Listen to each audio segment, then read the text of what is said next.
요거는 잠재력을 밖으로 끄집어낸다 하는 뜻이에요.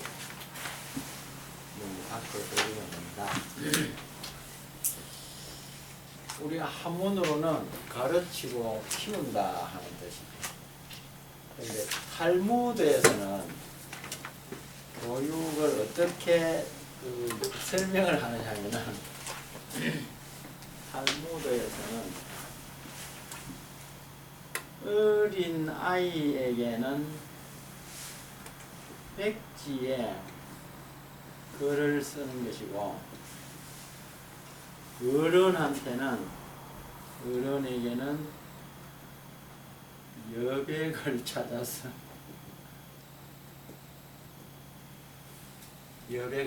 몇 개 기록한다고 되어 있어요.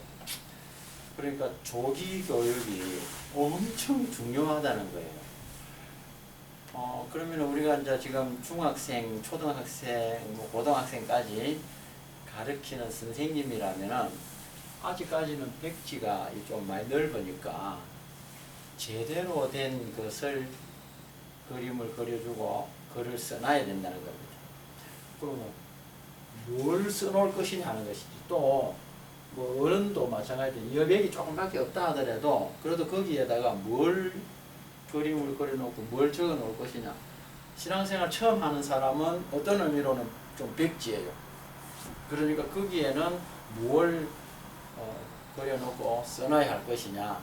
또 어른들이 뭐 빽빽하게 뭐 많이 있지만은 그래도 여기저기 여백을 찾아가지고 여러 가지를 적어 놓으면은 또 뭐 오염된 것 중에 하나 뭐 n분의 1밖에 안 되겠지만 그래도 거기에 늘 여백이지만은 똑같은 것을 많이 적어 놓으면은 그림을 그려 놓으면은 그래도 좀 괜찮지 않을까. 그래서 뭘 해놓을 어린 아이에게 백지에 뭘 그림을 그리는데 거기 뭘 그려놓을 것이냐 하는 것이지. 뭘 그려놔야 되겠습니까? 우리 신앙 교육에 있어서는. 아까 이야기한 대로 톱밥이 너무 많아. 퍼즐이 너무 많아서 실제로 이 말은 참 좋은 말인데 무엇을 해놔야 할지 우리 스스로가 모르는 거예요. 그래서 성경에 보면은 신명기 6장 4절에 보면은 여호와는 오직 한 분이시라. 너희는 앉았을 때든지 길을 갈 때든지 누웠을 때든지 일어날 때든지 항상 여호와는 오직 한 분이시라.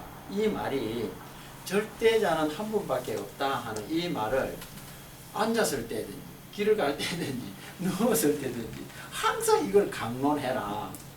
그러니까 절대자는 한 분밖에 없다. 그게 뭐 하나님이든 석가모니가 되든 절대자는 한 분밖에 없다는 그것을 일단 이 여백이든지 여백이 아주 깨끗한 뭐 종이든지 그걸 이제 적어놔야 되는 거예요. 그거를.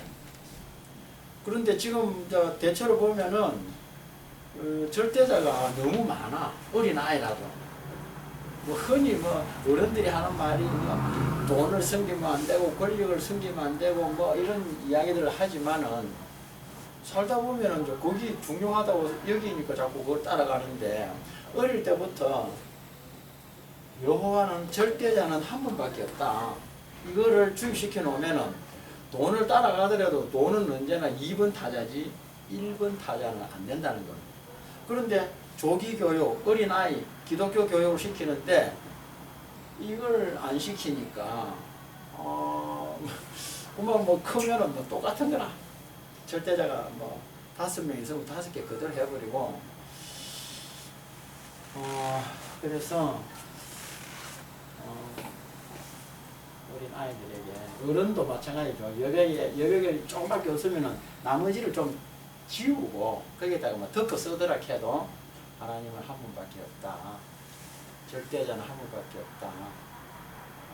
그런데 그래야 그 자기 스스로가 그림을 어릴 때부터 그렇게 그려놔야 크면서 밖으로 안 나가죠. 우리가 뭐 우상을 섬기지 마라 아무리 그래도 절대자가 2개, 3개 있으면 공허한 말이 되는 거예요. 근데 어릴 때부터 내가 이 백지에다가 지금 오늘 그림을 어떤 그림은 어떤 글을 써낼 것인지 그리고 그걸 반복해야 돼. 아까 거기에 신명기에 있는 말씀처럼 항상 그걸 이야기 어릴 때는 어쩔 수가 없어요. 항상 그걸 반복해야 돼. 그러니까 교회학교 선생님들은 그거 반복하는데 시간 별로 안 걸리거든요. 뭐 한 10초만 하면은 하나님은 한 분밖에 없어. 절대자는 한 분밖에 없어. 그게 예수님이야. 천지를 창조하신 분이. 이거 맨날 반복을 하는 거야. 주일마다 만나면. 절대로 밖으로 튕겨나가면 안 돼. 이제, 그런데 그 외에 이제 어른이 되어서 뭐 한 좋은 말 해봤자, 그거는 그냥 일시적으로 밖에 힘을 못 써요. 예를 들면, 태어날 때는 사람으로 태어났는데 죽을 때는 돈 버는 기계로 죽는다. 참 현실을 잘 이야기했고 맞는 말이지만은 그게 내가 살아가면서 참 돈의 노예가 안 돼야지 이렇게 생각하는 사람이 어른들 몇 명이나 되겠어요. 내가 어릴 때부터 돈은 따라오는 것으로 만들지 돈이 내 앞에 있도록 해서는 안 된다. 그런 교육을 좀 많이 시켜줘야 안 되겠나. 반복 교육을 시켜야 되지 않겠느냐 그런 생각이 좀 들었습니다.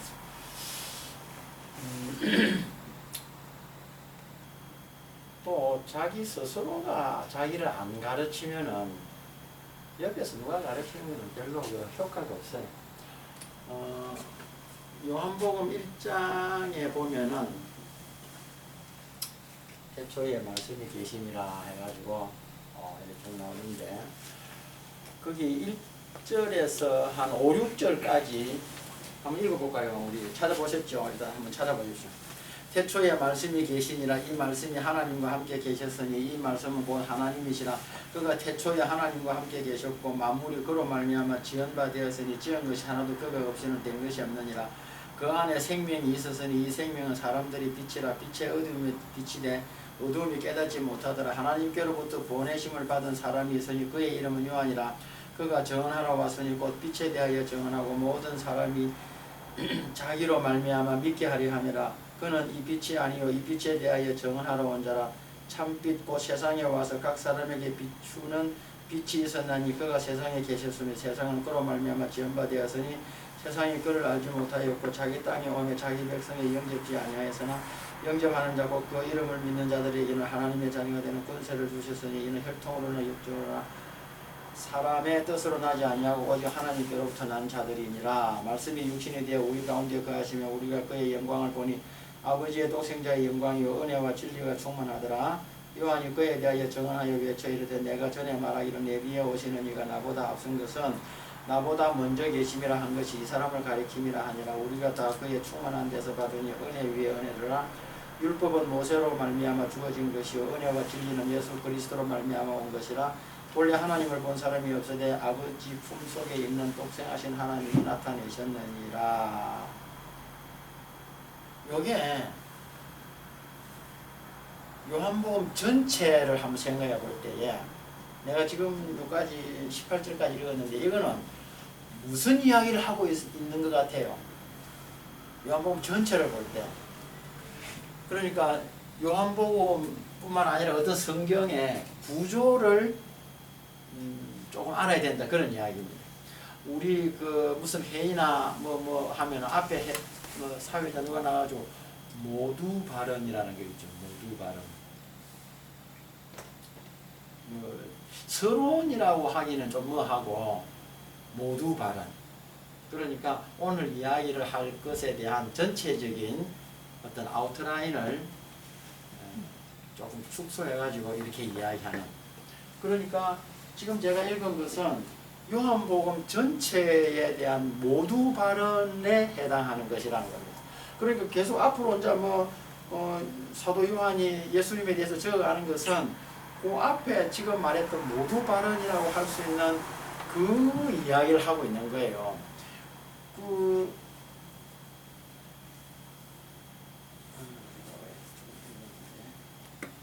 믿게 하려 함이라 하는 말이 어디 나왔죠? 요한이 몇 절이요? 7절에 모든 사람이 자기로 말미암아 믿게 하려 하면 이렇게 되어 있죠. 요한복음 21장 끝에 가면은 요한복음을 쓴 목적을 그렇게 적고 있어요. 이 모든 말씀은 너희로 하여금 믿게 하려 함이라. 그런 목적으로 적었다는 것이다. 그러니까 앞에 조금 읽은 이것이 어찌 보면 요한복음 전체를 이야기하고 있는 겁니다. 우리는 그냥 암송해가지고 그냥 막 읽어가는 쪽으로만 가버리니까 좀 그러는데, 그 앞에 그러니까 요한복음 요 서두의 모두 발언에 해당하는 요것만 보면은 그냥 요한복음 전체가 무슨 목적 또 무슨 내용의 이야기를 하려고 하는지를 알 수 있다는 것입니다. 그래서 이 앞에 부분이 다른 책도 마찬가지로 그럼 마태복음을 한번 봅시다. 마태복음은 원어에는 사실 이렇게 되어 있대요. 다윗의 자손 다윗과 아브라함의 자손 예수 그리스도 이렇게 되어 있는데 우리는 어떻게 되어 있죠? 아브라함과 다윗의 자손 이렇게 되어 있어요. 그러면 다윗과 아브라함의 자손 이거 하고 아브라함과 다윗의 자손하고 뭐가 틀릴까요? 뭐가 차이가 날까요? 뭐 별로 우리는 이런 것을 말을 하기 전에는 별로 그거 뭐 무슨 차이가 똑같은 기다 그 뭐 도치법 같은 생각을 해가지고 뭐 별 똑같은 것으로 생각하는데 다윗이라는 말이 먼저 나오면은 예수님을 소개하는데 왕족이라는 것을 강조한다는 것이죠. 왕족, 왕권을. 그러니까 이게 우리가 신의 말이라고 하면은 정말 앞에 나오는 거 뒤에 나오는 거 그것만 똑같다 이렇게 생각할 수가 없어요.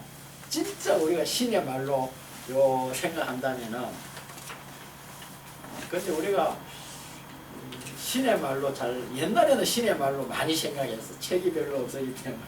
그리고 성경에 보면은 들으라 하는 말들이 많이 나와요. 이스라엘아 들으라. 왜 그런 말들이 많이 나왔을까요? 요새는 성도 여러분 잘 들으십시오 이렇게 말을 해도 잘 안 들어. 옛날에는 글을 아는 사람이 별로 없었어. 그러니까 내가 읽어줄 때에 말을 할 때에 이스라엘아 잘 들어라 잘 들어라. 그런데 지금은 말로 잘 들어 놓쳐도 그냥 내가 읽어보면 된다 이런 생각 때문에 다 성경에 책에 있는 거네 이렇게 생각해가지고 잘 듣지를 않아요. 그런데 요한계시록에 보면은 이 예언의 말씀을 읽는 자와 듣는 자와 지켜 행하는 자가 복이 있다. 그건 읽는 자라는 말이 나와. 물론 편지를 쓰니까 이제 읽는 자가 되겠지만은 그때는 구약 시대 때보다도 훨씬 책들이 많이 나와 있었다는 거예요. 그래서 이제 읽는다는 예수님 당시에도 물론 율법은 있었습니다. 필사를 했으니까 율법에 대해서 물어보는 그 율법학자를 보고 네가 어떻게 읽으며 그 사람들은 그걸 알아서 어떻게 읽으며 하는 것이 있었지만 어쨌건 구약시대는 들으라 하는 말씀들이 나오는데 제대로 잘 들어야지. 우리 뭐 무슨 말 하나 했는데 거기에 뭐 건너 하면 말이 막 보태기도 하고 빠지기도 하니까 여러 가지 문제가 많이 생깁니다. 그래서 어쨌거나 잘 들어야 돼. 읽어서 깨닫는 것은 상당히 참 힘듭니다.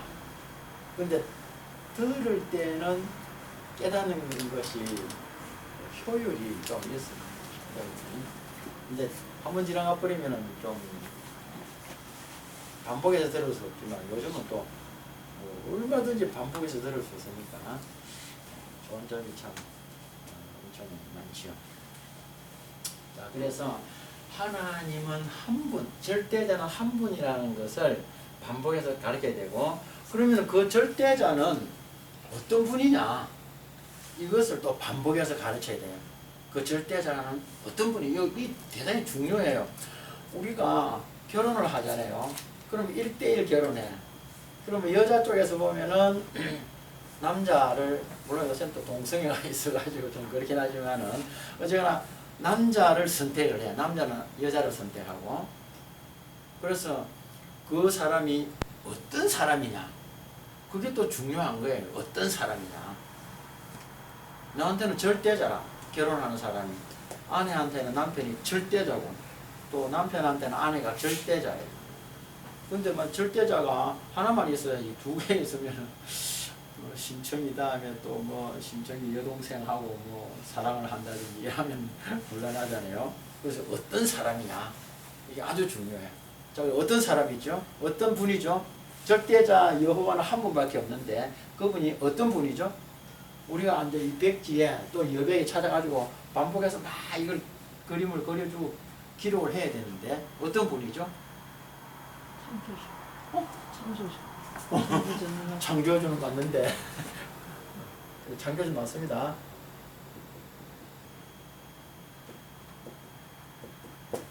맨날 내가 했던 이야기인데 어떤 분 성품이 어떻느냐. 성품이 창조주가 틀렸다는 거 아닙니다. 막 맞습니다. 그것도 이 안에 넣어도 돼요. 34장에 넣어도 됩니다. 하나님은 은혜 베풀 자에게 은혜를 베푸시고 인애와 인자와 긍휼과 오래 참음과 노하기를 더디하고 복을 천대까지 빌어주고 사랑하고 화평케 하시는 만왕의 왕 만주의 주님이시다. 자, 거기에 천대까지 빌어준다는 것은 어떤 의미죠? 복을 천대까지 빌어주고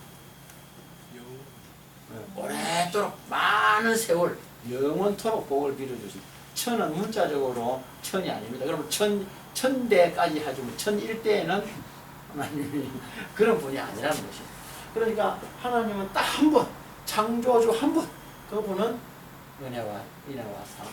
그리고 또 이제 그런 이야기 내가 자주 했습니다만은 그 출애굽기 34장에 보면은 하나님은 은혜 베풀 자에게 은혜를 베푸시고 우리 이런 요 문장을 굉장히 빨리 읽고 지나가거든요. 근데 그게 어떤 말이라고 했죠? 그렇습니다. 하나님은 내가 은혜 베풀고 싶은 사람한테 내가 주권적으로 은혜. 그게 그냥 아이고 하나님은 은혜 베풀 자에게 은혜를 베푸시고 우리는 아무 생각도 없이 그냥 읽고 지나가. 그러는데 엄청난 말이 그 안에 들어있는 거예요. 하나님 마음대로 하는 거예요. 하나님 주권. 그래서 요 두 가지는 항상 이야기를 해줘야 되지 않을까. 외우도록 참 뭐 외울 게 많이 있습니다만 어릴 때부터 해야 되지 않을까. 여호와는 예수님이라는 말을 반드시 해줘야 됩니다. 이거 안 해주면은 아이고 여호와 절대자가 있고 또 예수님은 여호와 절대자 밑에 있는 좀 모자라는 아들, 성령님은 뭐 영 더 별 볼 일 없는 존재 이렇게 생각하는 거예요. 절대로 그렇지 않습니다.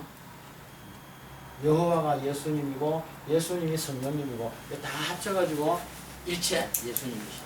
오늘도 그거 나왔습니다만은 아무도 하나님을 본 사람이 없는데 독생하신 예수님이 하나님을 보여줬다는 거예요. 그리고 우리 하나님을 본 거예요. 근데 구약시대에 하나님을 보면은 그 사람은 죽죠. 왜 죽죠?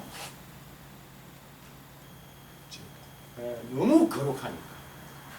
너무 거룩하니까. 졸도 안 할 수가 없는 거예요.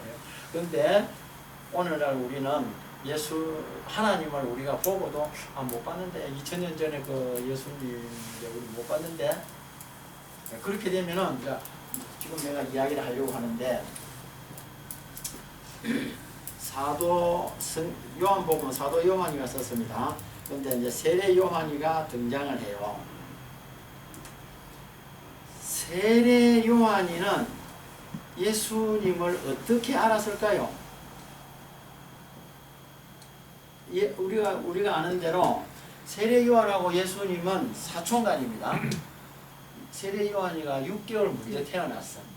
그래서 마리아가 임신해가지고 엘리사벳한테 갔더니 엘리사벳은 나이가 많아가지고 임신을 못하는데 불임인데 6개월 먼저 임신이 돼가지고 뛰놀더라 그랬잖아요. 엘리사벳이. 그러면서 그럼 나이가 많았으니까 엘리사벳은 언니예요. 마리아보다. 그런데 마리아를 보고 뭐라 그래요? 호칭이. 하여튼 뭐 존칭을 쓰면서 내 뱃속에 아이가 막 뛰논다. 왜 뛰노느냐?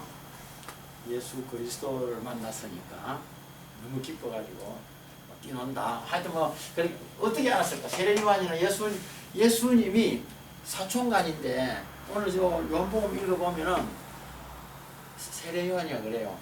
나도 몰랐다 그럽니다.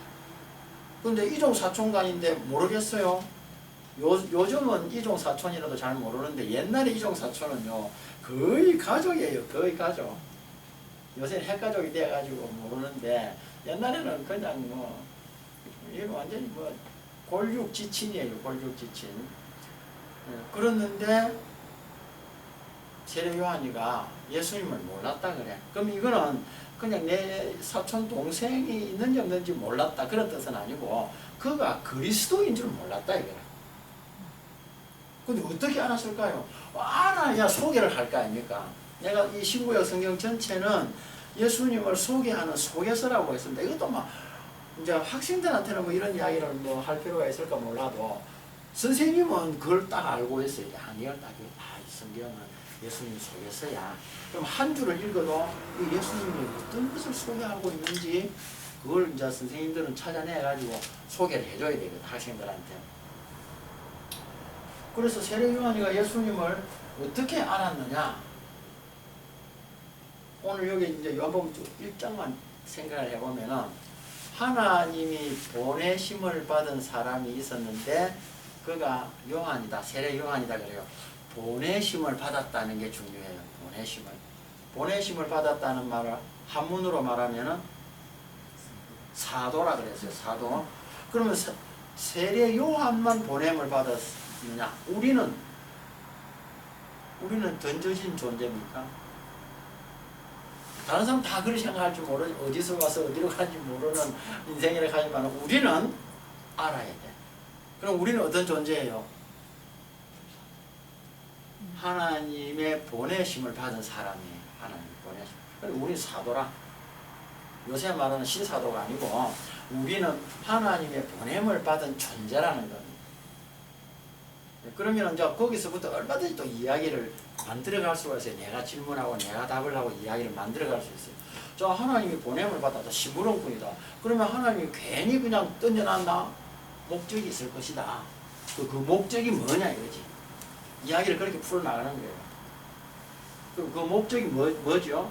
많이 있을 겁니다. 사람마다 뭐 백인백세로 대답할 건데 그러나 하나님이 나를 보냈다 하면은 많은 대답이 나올 수가 없어요.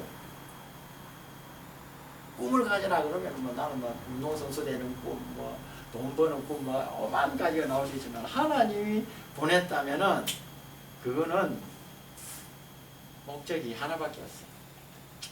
그게 뭐냐면은 예수님을 소개하는, 나를 소개하라고 보낸 거예요. 나를. 그게 그래서 이 세례 요한도 그 일에 충실한 거예요. 그래서 믿도록 하기 위함이라. 예수님을 믿도록 하기 위함이라. 책을 이래 쓴 사람이 생활을 그리 안 했겠어요. 예수님을 믿도록. 하나님이 나를 이 땅에 보냈는데 하나님이 나를 보낸 목적이 뭐냐? 예수님을 소개하라고 보냈다는 것입니다. 그게 아주 중요한. 그러면은 내가 뭐 무엇을 하든지 예수님을 소개하는 사람으로 살아야 돼. 그러면은 정말 보람이 있고 뭐 행복하고 살아가야 할 가치가 있고 뭐 어려움이 있어도 이 어려움을 통해서 예수님을 소개하라고 지금 하셨구나 이렇게 되는 거라. 근데 만약에 내가 예수님의 보냄을 받았다는 이 믿음이 없으면은 왜 내는 이래 힘듭니까? 다른 사람들은 다 예수님 잘 믿고 출세하는데 나는 왜 이렇습니까? 절망하게 되고 왜 하필이면 나냐고 뭐 이런 질문을 하게 되고 이거는 전부 다 내가 주인공이에요. 하나님이 주인공이 아니에요. 그러니까 어려움이 있으면 이 순간을 통해서 예수님을 소개하라고 또 내가 잘 되고 있어. 잘 풀려. 그러면은 물론 내가 뭐 기분도 좋지만은 그런 상황 속에서 예수님을 소개하라. 그럼 직장에 갔다. 뭐 누구를 만났다. 뭘 한다. 모든 24시간이 잠자는 것도 예수님을 소개하는 거야. 이렇게 되면은 바람을 피우겠어요. 잠자는 것도 예수님을 소개하는 것인데 내가 만약에 바람을 피웠다? 그러면 어찌 되겠어요? 이걸 심어주면은 그 부모가 정말 어떻게 그 진짜 마음속으로 따라다니고 싶고 아이들 클 때는 혹시 좀 꼬임에 빠지진 않을까 나쁜 짓을 안 할까 근데 따라다닐 수가 없잖아요.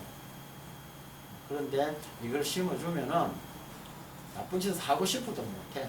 바울이 말한 대로 아유 내가 내 마음을 보니까 한쪽은 하나님 법을 지키라 그러고 한쪽에는 아 그거 안 지켜도 된다 그러고 내 마음은 전쟁터라 오라 나는 공고한 사람이라 누가 나를 이 사망의 골짜기에서 좀 건져내줄 사람이 없나.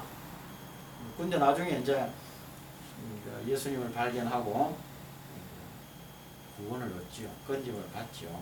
그 뒤부터는 우리가 아는 대로 예수님을 소개하는데 헌신을 다하고 순교를 당하는 것도 예수님을 소개하는 것이고 또 뭐 사나운 짐승한테 쫓기고 또 강도들한테 돈 가지고 있으니까 바울이 돈 가지고 있으니까 그것도 뭐 배를 타는데 또 뭐 많은 풍랑을 만나고 그래도 끝까지 그걸 임무를 완수하는 거예요. 정말 이거는 출발부터가 중요해요. 그래서 이제 오늘 요 요한복음을 보면은 세례 요한에 대해서 사람들이 바리새인 서기관이한테 많이 물어봐. 야 세례 요한이 보고 야 네가 누구? 네가 누구? 너는 누구냐? 이래 물어봐요. 이걸 또 철학적으로 막 대답을 하면은 뭐 대답이 없어. 철학적으로 대답하면은 뭐 온갖 질문들은 그 생각할 수 있는 질문들은 나오지만 대답은 없어요. 그러니까 그 네가 우리가 기다리는 그리스도냐? 세례 요한 물어보죠. 그러니까 나는 아니다. 아니다 하니까 그럼 네 누구? 그럼 네가 뭐 선지자냐? 아니다. 네가 엘리야냐? 이러니까 아니다. 근데 예수님은 세례 요한이를 두고 뭐라 그랬어요? 사람들이 세례 요한이를 보고 네가 그럼 엘리야냐? 이런 물으면 아니라 그랬어. 그럼 네가 누구? 그러니까 나는 이사야가 말한 것처럼 광야에 외치는 자의 소리다. 이래 자기 소개를 했어. 세례 요한이 자기 소개를 그리 했는데 예수님은 세례 요한이를 소개할 때에 하나님이 보내기로 되어 있었던 엘리야다. 근데 엘리야 구약 성경에 나와 있는 그 엘리야 그럼 누가 알아요? 예수님이니까 내가 엘리야를 보냈다고 세례 요한이가 엘리야라고 하겠지만 그 당시 사람들은 엘리야하고 세례 요한하고 벌써 나이 차이도 많이 시대 차이도 많이 나지만은 그 엘리야가 크게 뭐 기적을 많이 행하고 그랬는데 세례 요한이는 기적을 행하지도 않았고 근데 세례 요한이를 엘리야라 그래. 그럼 예수님은 뭐 그냥 자기 멋대로 뭐 그렇게 말을 했을까요? 아니면은 어떤 근거가 있었을까? 엘리야는 용감했어요. 그리고 기적도 많이 행하고. 근데 세례 요한이는 오래 살지도 못했고 그랬는데 세례 요한이라고 하는 증거가 있어. 엘리야, 엘리야, 세례 요한이 엘리야라는 증거가 있어. 세례 요한이를 소개하는데 어떻게 소개하고 있죠? 성경에 보면은 응? 광야에서 자가 석청을 석청을 먹고 네, 석청이 뭐죠? 석청이 꿀 꿀입니다. 석청은 꿀이고 또 메뚜기를 먹고 또 트럭 예 중요한 것은 트롯이 트롯. 선지자들은 옛날에 선지자들은 트롯을 입었었어. 트롯을. 그러니까 선지자 엘리야로 확실하게 되는 게 물론 뭐 사연식을 했다 그럴까 뭐 광야에서도 지내고 결국도 다 그 포함이 되겠습니다만은 이제 그렇게 이제 세례 요한 사람들이 그러니까 유대인들이 항상 그리스도가 오기를 전부 다 기다리고 국민들이 다 기다리고 있었어. 근데 오늘날 우리 기독교인들은 예수님이 오시기를 기다리고 있을까요? 기다리고 있지 않기 때문에 세례 요한과 같은 사람이 나타났을 때에 관심을 가지고 저 사람이 혹시 그리스도가 아닐까 하고 물어보질 않는 거예요. 뭐 특별한 사람이 하나 나타나면 우리가 예수님을 기다리고 있으면 저 사람이 혹시 예수가 아닐까 그리스도가 아닐까 해서 옆에 가고 누구 이렇게 물어볼 건데 관심을 가질 건데 재림 예수님을 기다리는 사람이 별로 없기 때문에 그런 어떤 그 대화가 오고 가지 않아요. 그래서 우리는 참 그 약하지만은 예배 때에 언제나 부활 찬송과 재림 찬송을 항상 반복적으로 합니다. 근데 이걸 매주일 하니까 좀 지겹잖아요, 사실은. 사람인지라. 그래서 1절만 부르고 1절만 부르지만은 이게 매주를 하기 때문에 언제나 재림에 대한 생각을 잊어버렸다가도 일주일 때는 그래도 그 부르는 동안만이라도 생각을 좀 해요. 그래서 이제 세례 요한이를 자기를 소개한다는 자기는 아니라 그래. 나는 그리스도가 아니고 그럼 엘리야냐 물은 엘리야도 아니라 그러고 광야에 외치는 자의 소리라 그러고 이것도 굉장히 형이상학적인 소개라서 좀 받아들이기가 좀 힘들어요. 자 그러니까 이제 사람들이 물어보는 거야. 세례 요한이고 야 니는 그럼 아무것도 아니네? 아무것도 아닌데 세례는 왜 베푸노? 세례는 왜 베푸노? 세례가 엄청 중요합니다. 세례는 왜 베푸노? 세례를 왜 베풀어요? 대답을 해보세요. 별로 우리가 이런데 내가 이제 요새는 그런 말 자주 안 했습니다만 하나님 말씀할 때 스톱을 해봐야 돼. 정지해가지고 딱 한번 생각을 해봐요. 질문을 하고. 거듭남의 뭐 우리가 늘 생각해온 대로 그런 말씀이죠. 뭐 거듭남, 중생, born again 뭐 해봤자 그거 별로 크게 의미 있는 말은 아니라 뭐 동의 반복 그래도 그거 뭐 그냥 뜻이죠. 죽었다가 살아나고 뭐 깨끗하게 되고 뭐 선한 양심이 하나님을 찾아가는 것이고 다 중요한 말입니다. 그런데 세례를 베푸는 목적이 내가 지금 말했던 것하고 너무나 달라요. 세례 요한이가 세례를 베푸고 있는 거예요. 그러면은 근데 세례 요한이한테 세례 받으러 온 사람이 많았어. 그러니까 세례 요한이가 뭐라 하지요? 거기 세례 받으러 온 사람들 보고 독살 새끼들 누가 너희들 오라 해가지고 임박한 환란에서 면제를 받으라고 여기 지금 세례 받으러 오느냐고 말이지. 그럼 또 그 말 듣고 세례 받으러 온 사람이 있겠어요? 우리 이방인 같으면 세례 안 받아도 얼마든지 잘 사는데 그런 소리 들어가면서 뭐 세례 받으러 누가 오겠어요? 그랬는데 세례 요한이가 세례를 베푸는 목적은 그리스도가 누군지 그거 알아보고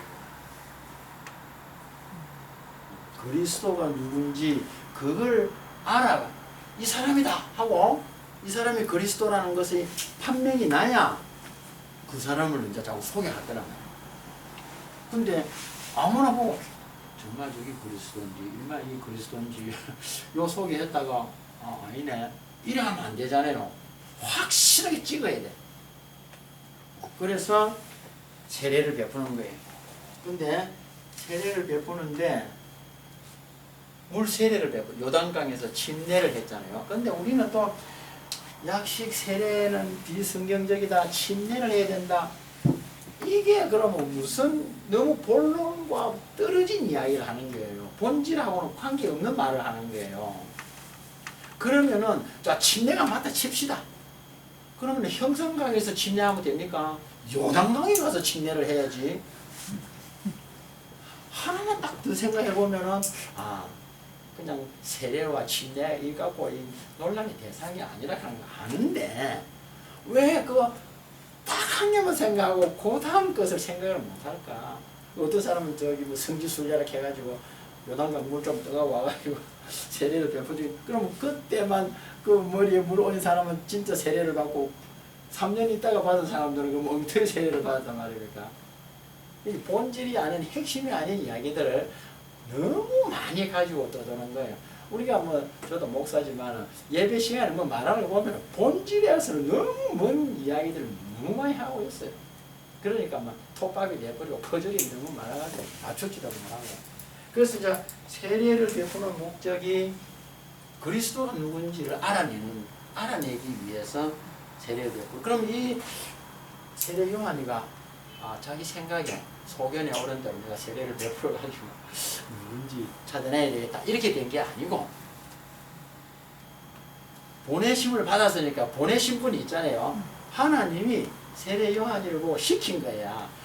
네가 세례를 베풀어라. 그러면은 성령이 임하는 사람이 있을 것이다. 100명을 세례 베푸는데 성령이 임하는 사람이 있다. 그 사람이 그리스도라는 것입니다. 그 사람이. 그래서 세례를 막 이렇게 베풀었더니 예수님이 나타나는 거야. 그러니까 이제 세례, 내가 예수님한테 세례를 받아야 하는데 예수님이 어떻게 내한테 물 세례를 받습니까? 그때 예수님이 뭐라고 대답하죠? 사실 따지고 보면 그렇잖아요. 세례 요한이가 예수님한테 세례를 받아야지. 예수님이 세례 요한이한테 세례를 받으면 안 되잖아요. 그런데 세례 요한이 그걸 알았어. 딱 세례 베풀기 전에 알았어. 그래서 이거 안 됩니다. 그랬더니 예수님 대답이,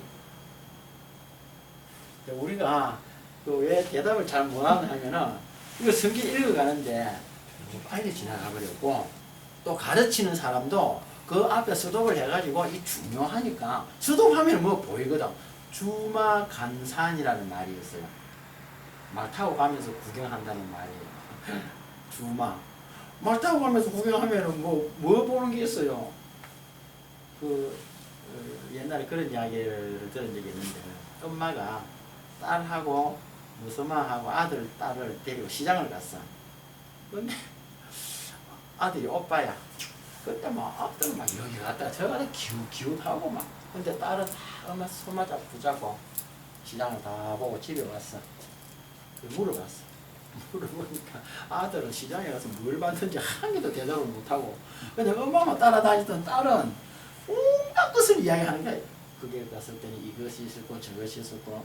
그러니까 덩벙덩벙 뭐 많이 돌아다닌다고 많이 보는 건 아니라는 겁니다. 하나님 말씀 앞에 스톱을 해봐요. 스톱을. 그러니까 예수님이 아니야. 세례를 베풀어. 그렇게 하는 것이 옳은 일이냐. 왜 옳은 일이냐. 예수님이 세례를 안 받으면 성령이 임하지를 않기 때문에 예수님이 그리스도라는 것을 세례 요한이한테 알릴 수가 없는 거예요. 그래서 세례를 베풀었더니 비둘기 같은 성령이 임했어요. 그리고 세례 요한이한테는 예수님이 이제 그리스도라구나 하는 걸 알았어.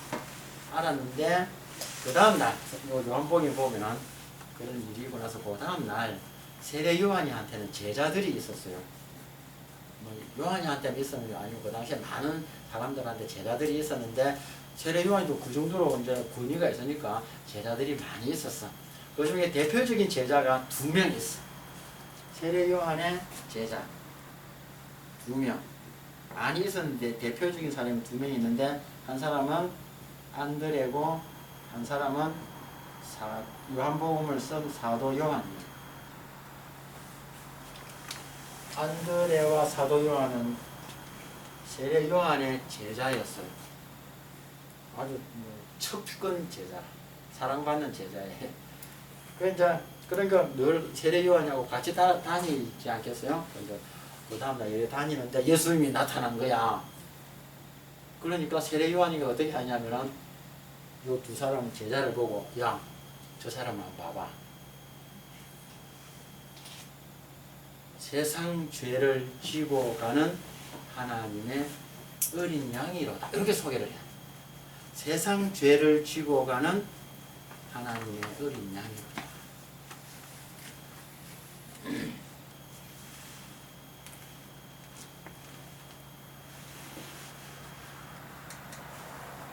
예수님 소개가 이렇습니다.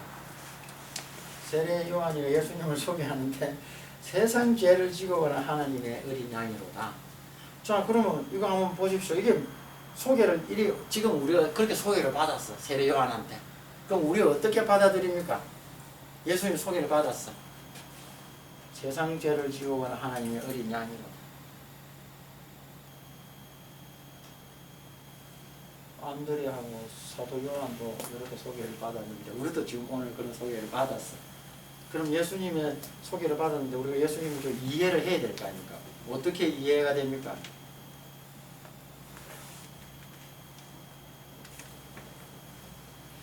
세상이라는 말도 알고 죄라는 말도 알고 하나님이라는 말도 알고 어린 양이라는 말도 다 아는데 다 아는 말로 소개를 했는데 소개받은 사람이 입을 다물면 어떻게 저게 핵심이 뭐겠습니까? 핵심이 소개를 받으면 핵심이 있을 거 아닙니까? 포인트가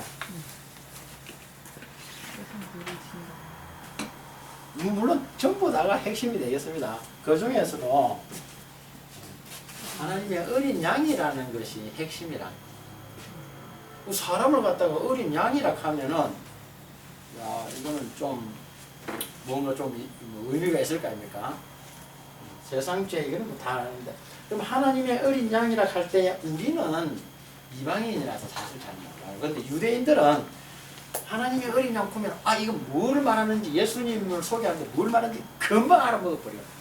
자 그럼 현재 우리는 이방인이지만 기독교인이야. 또 많이 말을 들었어. 그러면 어린 양이 뭘 의미하죠?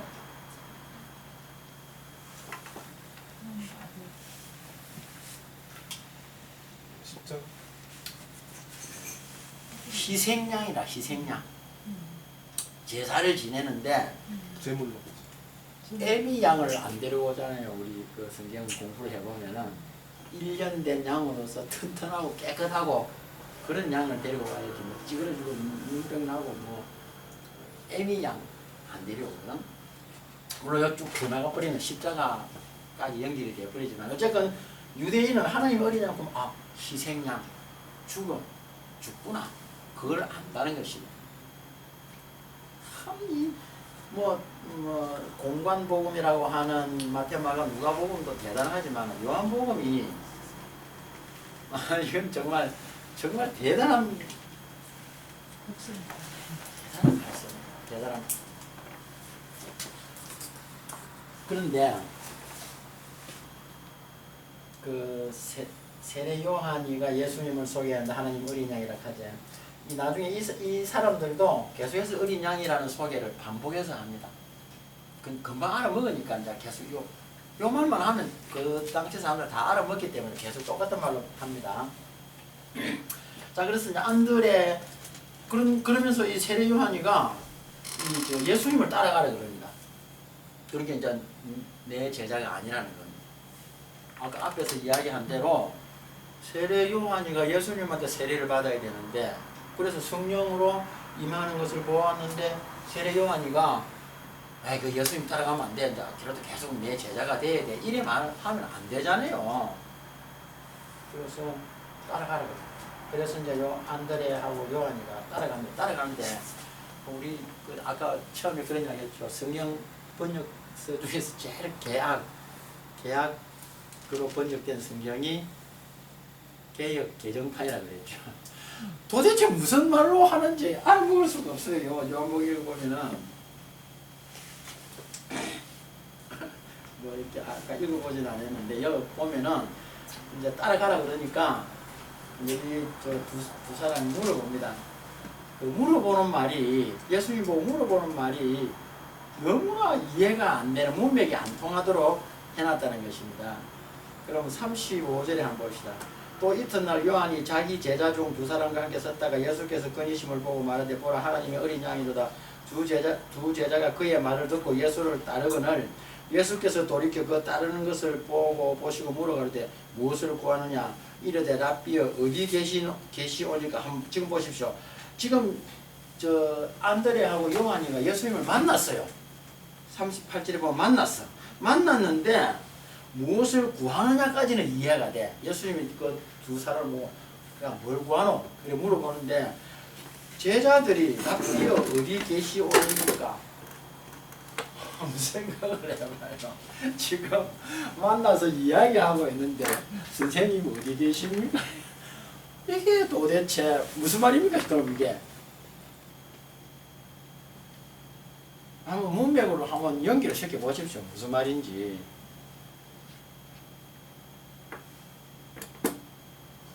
도저히 알 수가 없어요. 알 수가. 만나하고 지금 이야기하는데 어디 계십니까? 이렇게 물어보면 그걸 어떻게 합니까? 유리는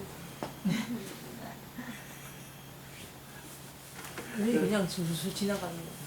그러니까 내가 스톱을 해보라 그러잖아요. 스톱을 해가지고 궁금증이 있으면은 본문을 봐야 돼요. 물어보기도 하고 그래 해야 되는데 내가 늘 하는 말이 있죠. 정월 초하는 날 점쟁이한테 가서 점 보고 오면은 한마디 단어도 기억을 해가지고 1년 내내 생각하고 있어요. 그 사람들이. 동쪽에서 비행이 그거는 그냥 신의 말도 아닌데 그걸 엄청 애지중지해요. 근데 우리는 정말 신의 말인데도 전혀 뭐 고민도. 근데 이게 무슨 말이냐면은 예수 선생님이 사는 곳이 어디냐. 지금 만나갖고 이제 그만큼 대화를 해서 너희들 뭘 구하는데 날 찾아왔나? 그러니까 이제 그 선생님 집이 어디입니까? 집이 어디입니까? 그거 가봅시다 이 말이야. 그러면은 집에 가볼 필요가 뭐 있어요 사실. 안 그렇습니까? 또 무슨 예수님이 가자 궁은 모르겠는데 제자들이 집이 어디 있습니까? 이래 물어보는 것은 뭐 좀 잘 안 맞잖아요. 그런데 이거는 관용구예요. 관용구. 그냥 의례적으로 해보는 말이라. 의례적으로. 근데 참 이런 걸 어떻게 알겠어요?